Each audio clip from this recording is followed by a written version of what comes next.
और अब बात करेंगे मुस्तफ़ा आमिर कत्ल केस की। मुलजिम अरमगान ने मुस्तफ़ा आमिर कत्ल का एतराफ़ कर लिया, साथ ही पुलिस पर फायरिंग का भी एतराफ़ किया है। तफ्तीशी हुकाम को ये भी बता दिया कि पुलिस को अगर पहले देख लेता तो मज़ीद गोलियाँ चलाता।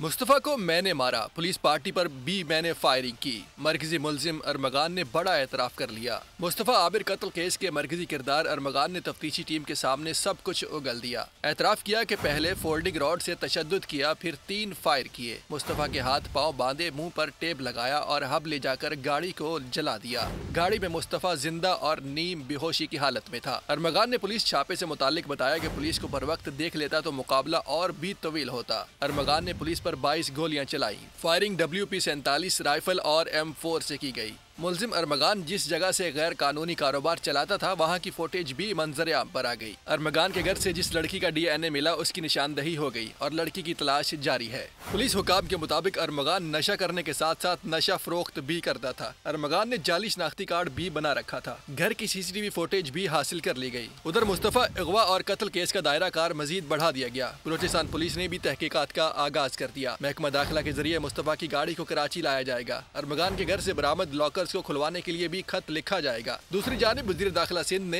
कहा है कि कत्ल केस के हवाले से अफवाहें और मनगढ़ंत बयानिए जेरे गर्दिश है। अफवाहें फैलाने वाले के खिलाफ पीका एक्ट के तहत कार्रवाई की जाएगी। कोई कितना ही बाअसर क्यों ना हो, कानून के मुताबिक कार्रवाई होगी। सब्सक्राइब करें और बेल दबाएं ताकि कोई खबर रह न जाए।